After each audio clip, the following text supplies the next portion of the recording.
Hey, what's going on, everybody? And welcome back to the Hog Hoop Report with Kevin McPherson this week.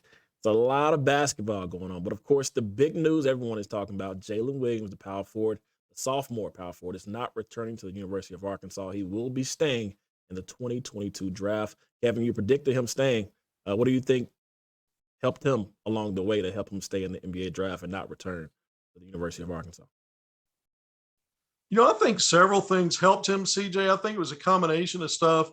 First of all, if you look at his 2 years at Arkansas, here's a young man that helped the team and had a big hand in back-to-back Elite Eights. You really look at how he came on in the last two-thirds or last half of his sophomore season when he averaged a double-double through SEC play and really finished the season averaging nearly a double-double at 11 points and 10 rebounds. But all the things he did at both ends of the floor as a fixer, I call him a fixer. I thought he was Arkansas's most valuable player. But first team all SEC defensive team. So you got a couple of all league nods right there. So when you enter the draft pool, you're testing waters. But at the same time, when you're kind of riding that success, your resume, you've shown it on the floor. Now you've got to do some more. And Jaylin Williams took this opportunity seriously, trained in Miami. I thought he had a good showing at the draft combine. Some of his measurements and testing, you might say, didn't blow anybody away, but it's what he does between those lines, 94 feet by 50. And in the one performance, 5-on-5 at the combine, he did a little bit of everything, just like we saw at Arkansas, that impacts winning, wins possessions, helps teammates get open and get in easy baskets. A competent three-point shooter, something I think is going to continue to improve. But just the little things. And so I think when he went through this process, his combine performances, interviews with the teams at the combine, earned him some visits and workouts and meetings with teams shortly after the combine a couple of weeks ago. Some of those teams, Atlanta Hawks, Dallas Mavericks, Oklahoma City Thunder, Toronto Raptors, that's just 4 teams right there. There's others. But I really think his draft status, when you look at mocks and some of these other things that are out there, big boards, kind of mid-second round, I don't think Jaylin would have come out unless he had some kind of a good feeling from all the work he's done and meeting with teams, and he's got some kind of guarantee. Even if it's second round, you can get guaranteed money and guaranteed contracts. Typically numbers 31 through 40, that early second round, and even some in the 40s. Isaiah Joe, a couple of years ago, guaranteed 2 years contract going at number 49. So the very end of that middle second round grouping. So it can be done.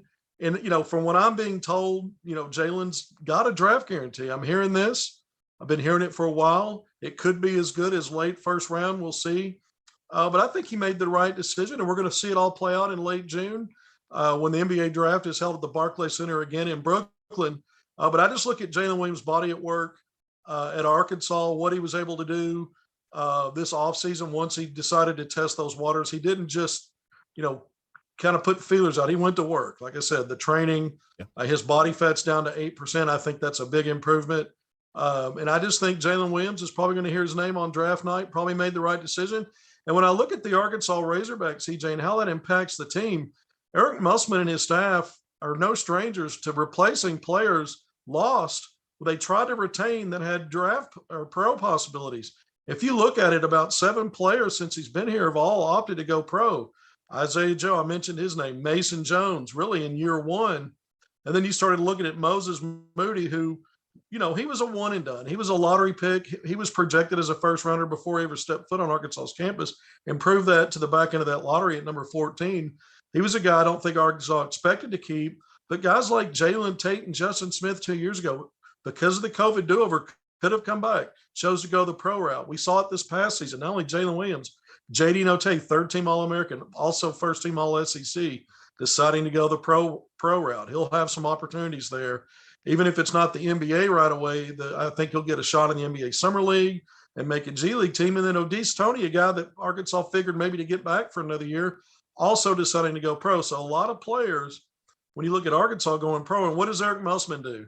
He not only strengthens his roster in the early periods with the high school recruiting, but in the spring, he doesn't wait around. He's proactive. You look at Arkansas and Musselman, they jumped all over the big man market in the portal, capitalizing on a second straight Elite Eight run. 4 big, 6'9" or taller, with a variety of things they bring to the table.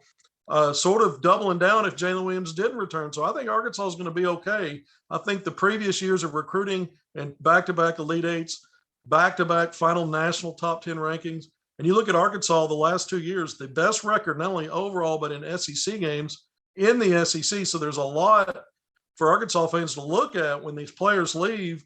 Yeah, maybe Arkansas obviously wants to get them back, and you think, well, this will help. This is like getting another five-star. But what did Eric Musselman do in recruiting? 3 5-stars out of the high school. When you look at the number 2 recruiting class in the country for high school, part of it.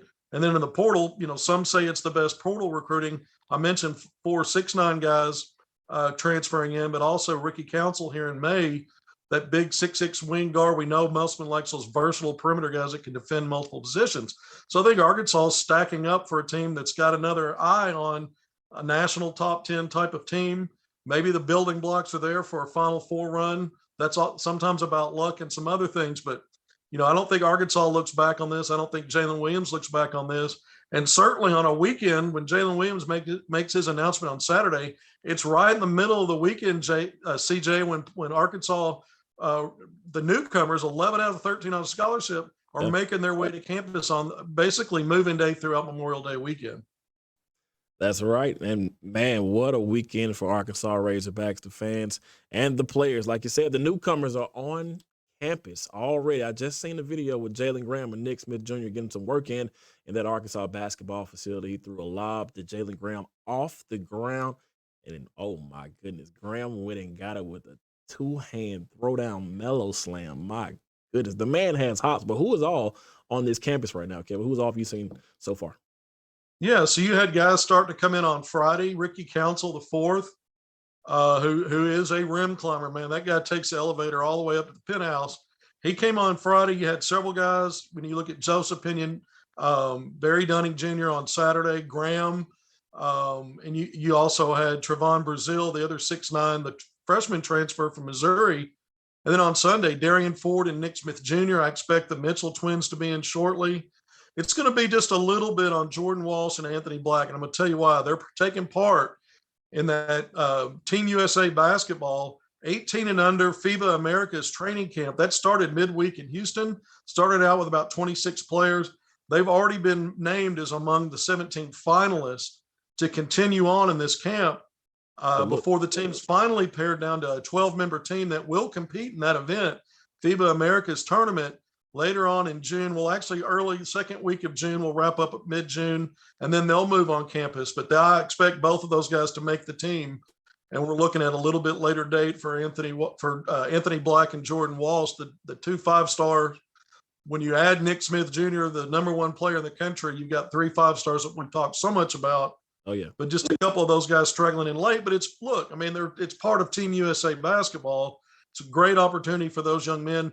Nick Smith Jr. had an opportunity to do that himself. He spent last week, a little over a week in Los Angeles working out with pro players and decided he wanted to skip the USA basketball experience to get on campus just as soon as possible. Again, that was today.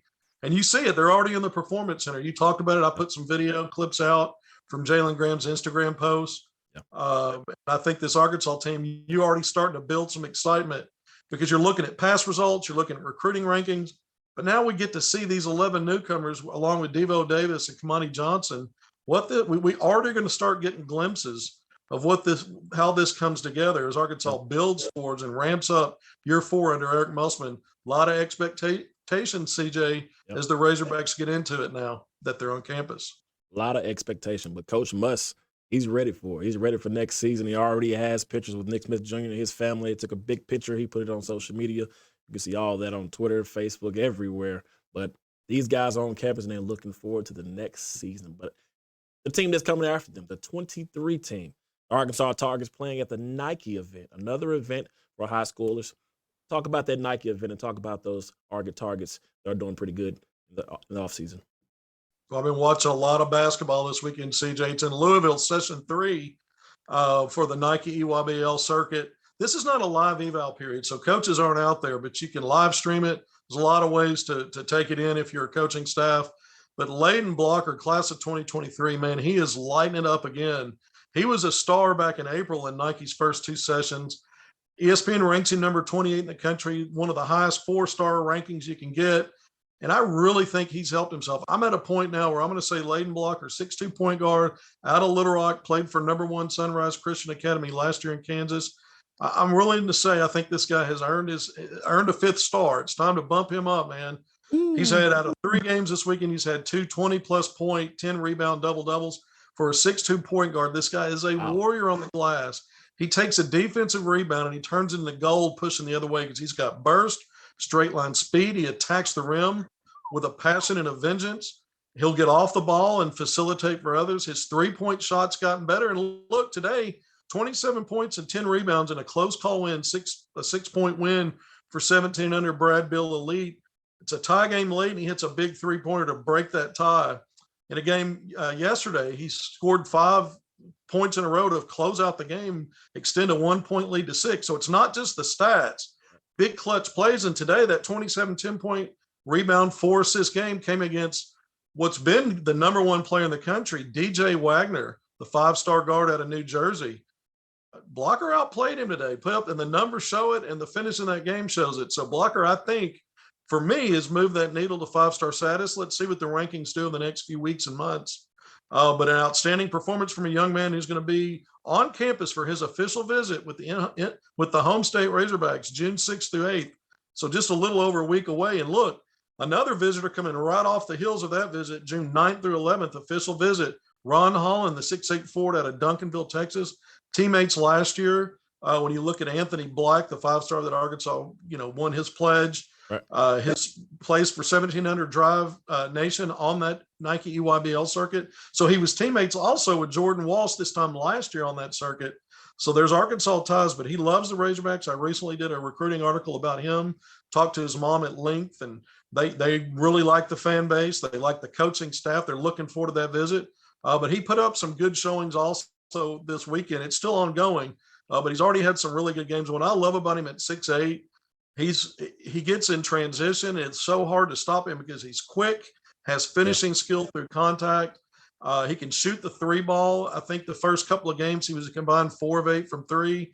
So that's a part of his game at 6'8" that's starting to emerge. And we know in positionless basketball, guys that are 6'8", 6'9", if you could step out and knock down shots out beyond that 3-point line, you add a lot more value and bring a lot more to the table for your team. So I think Ron Holland, I see why he's a national top 10 5-star guy in that 2023 class. So Layden Blocker, Ron Holland, but there's some other Arkansas targets that have been showing well. Wesley Yates, the powerful big 6'4", good shooter too, out of Texas. When you look at Beaumont, Texas, Beaumont United, he's also playing on the circuit this weekend. Got to watch him play in several games. Really impressed. Always seems to lead his team in scoring, but shooting the ball efficiently. And again, he's a strong guard. Right. Got to see him play in person just a few months ago here in Arkansas at the King Cotton Holiday Classic. And this young man's put together. So he's another priority recruit. We'll see where visits go with him.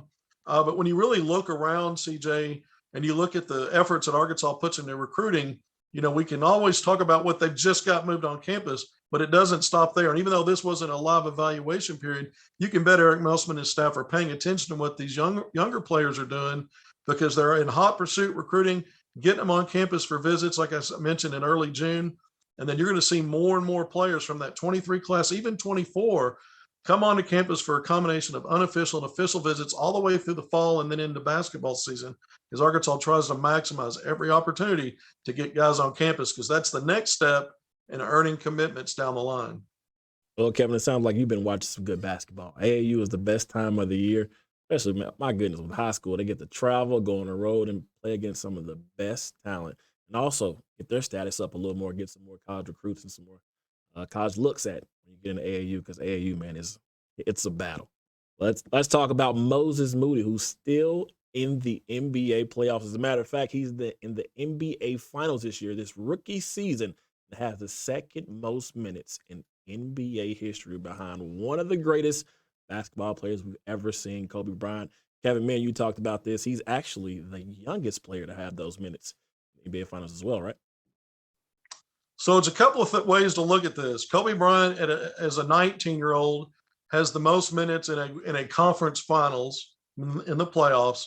I think it's 87 minutes. Moses Moody second for a 19-year-old with 64 minutes played in a conference finals. But Kobe Bryant who was not a one and done. He came straight out of high school. Yeah. He, as an 18-year-old rookie, he did not reach at Western Conference Finals.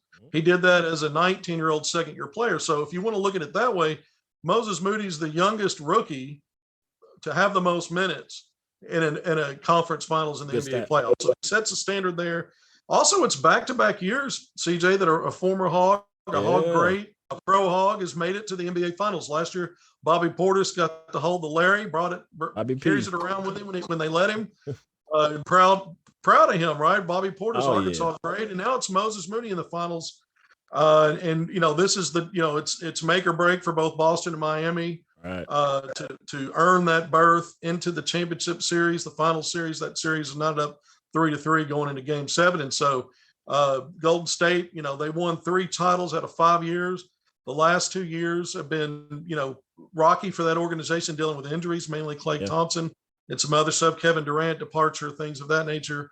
Andre Iguodala, also a big part of their success in the past, having injury. He's missed a lot of these playoffs. But I really look now at the fact that for the 6th time in the last 8 years, the Golden State Warriors are in the NBA Finals. Moses Moody's had quite a ride as a rookie. And it wasn't just a matter of getting some minutes. That could be, you could look at that and that could be skewed based on some odd situation, like an outlier, like getting a lot of minutes in one game in a blowout.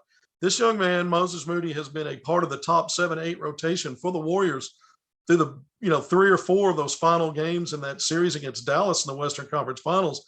And he had he really helped his team in some games that were kind of teetering there with some big fourth quarter minutes. This last game 5, where Golden State was able to wrap up that series. He had some really nice run in the first half. I think he scored 7 of 9 consecutive points out of 9 consecutive points for the Warriors when they kind of put that lead out and made it a comfortable lead. +7 in the box score at that time. So Moses Moody's having an impact other than just that cute little record. That's not fluff. He's actually having a big hand in what's helped Golden State to this point. Moses Moody hit a big 3 in that left corner, I believe. Steph Curry was doing some of his antics, going crazy on the court. The crowd was going crazy. So it's good to see him, the greatest shooter of all time, Steph Curry, and going to the NBA Finals. Like I said, this could be back-to-back years where Hogs come back home with the trophy. But before I let you go, Kevin, what about Jaylin Williams? I know you said you had a guarantee.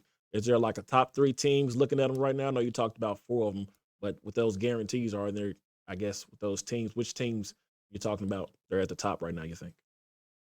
Well, I'm not going to be able to do that, but I will be able to say that I believe he's hurt enough. Part of what you want, even if you're hearing a guarantee, how much of that can you trust? You've got representation, so you've got folks that have experience with your agency, and he'll be working with Veris Team Management. It's a sports agency based out of Cleveland, Ohio.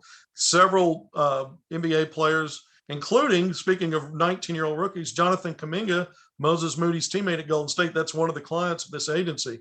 So not only are you trying to secure a guarantee, but as you continue to show well, like at the combine, even if you have one guarantee, you get yourself interviews and meetings with teams, you get workouts, and maybe now there's 2 or 3 teams willing to get you that they'll express that so that you have some backup just in case. So I'm not going to go into specifics on teams, but I will say that Jaylin Williams and his camp feel really good about where they're at. I'll be shocked if he's not drafted. There's 58 players through the 2 rounds, 58 picks, Normally it's 60, but you got a couple of teams in the doghouse had to forfeit picks this year. But I think Jaylin Williams is in good shape there. And we were talking about Moses Moody just real quick. I failed to mention in this last game, he got a block shot near the rim against superstar Luka Doncic. Yeah.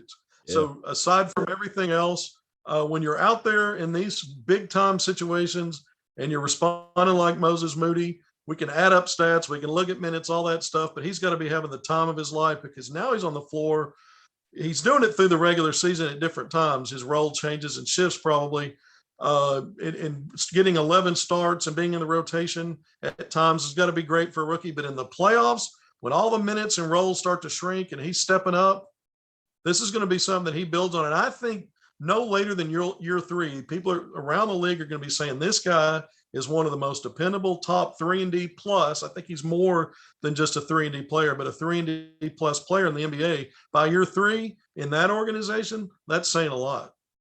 Well, we are rooting for the Warriors this year as they could go back-to-back years with the Hogs. My goodness, bringing back another trophy would be, man, it would be great. And we're also rooting for Jaylin Williams and his family going to the NBA draft 2022. Kevin, we appreciate you again, man, coming in with your inside scoop. We appreciate you. Thanks, CJ. Good to be here. And don't you guys go anywhere. We got more Pick Trail coming up after the break.